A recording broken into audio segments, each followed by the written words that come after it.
এবারে মনের কথা শুনেই আন্তর্জাতিক ক্রিকেট থেকে বিদায় নিলেন তামিম ইকবাল। দীর্ঘদিন ধরে আন্তর্জাতিক ক্রিকেটে তামিম ইকবালের ফেরা নিয়ে ছিল জল্পনা কল্পনা।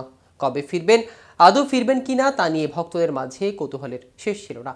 এ নিয়ে তামিমের সঙ্গে বৈঠকও করেছে বাংলাদেশ ক্রিকেট বোর্ড, কিন্তু কোনো সুরাহা হয়নি। শুক্রবার রাতে নিজের ভেরিফাইড ফেসবুক পেজে একটি পোস্ট দিয়ে জানিয়ে দিলেন চ্যাম্পিয়ন্স ট্রফি দলে ফিরছেন না তিনি। লম্বা আবেগময় সেই পোস্টে না ফেরার স্পষ্ট কোনো কারণ উল্লেখ করেনি তামিম ইকবাল। তবে অবসরের সিদ্ধান্তের ব্যাপারে জানিয়েছেন, আমি মনের কথা শুনেছি। অবসরের ব্যাপারে উক্ত পোস্টে আর কি জানালেন তামিম, চলুন এ বিষয়ে বিস্তারিত জেনে নেওয়া যাক আজকের প্রতিবেদনের বাকি অংশে। কেটিভি ক্রিকেট চ্যানেল থেকে আপনাদের সাথে আছি আমি মাহমুদুর রহমান সিয়া।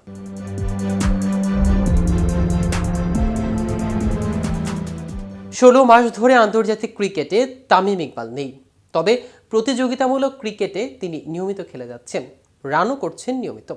চ্যাম্পিয়ন্স ট্রফি সামনে রেখে জাতীয় দলে তামিম ফিরবে কিনা তা নিয়ে ছিল অনিশ্চয়তা। সাবেক এই অধিনায়ক আবার জাতীয় দলে ফিরবেন কিনা তা জানতে নির্বাচকরা তার সঙ্গে বৈঠকও করেছেন। তবে সব জল্পনা কল্পনা দূর করে ৩৫ বছর বয়সী তামিম জানিয়ে দিয়েছেন আন্তর্জাতিক ক্রিকেটে আর ফিরছেন না তিনি। শুক্রবার রাতে নিজের ফেসবুকে এক স্ট্যাটাসের মাধ্যমে এই ঘোষণা জানিয়েছেন তামিম ইকবাল। তামিম লেখেন, আন্তর্জাতিক ক্রিকেট থেকে দূরে আছে অনেকদিন ধরেই, সে দূরত্ব আর ঘুচবে না। আন্তর্জাতিক ক্রিকেটে আমার অধ্যায় শেষ। ফেসবুক স্ট্যাটাসে তামিম লেখেন, অনেকদিন ধরে এটা নিয়ে ভাবছিলাম।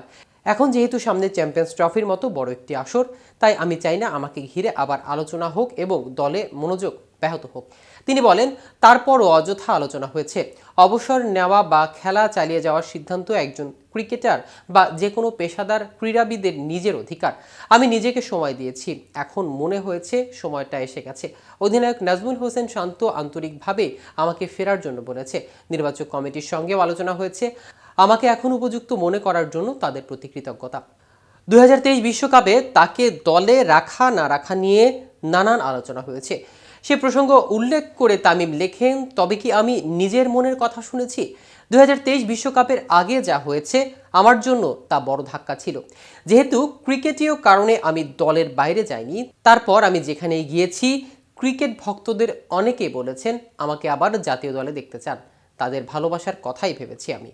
তো ভিউয়ার্স, ভিডিওটি সম্পর্কে আপনাদের কোনো মতামত থাকলে আমাদের কমেন্ট করে জানাতে পারেন। সাথে সাথে নিয়মিত ক্রিকেট আপডেট পেতে কেটিভি ক্রিকেটের সাথে থাকুন। ধন্যবাদ সবাইকে।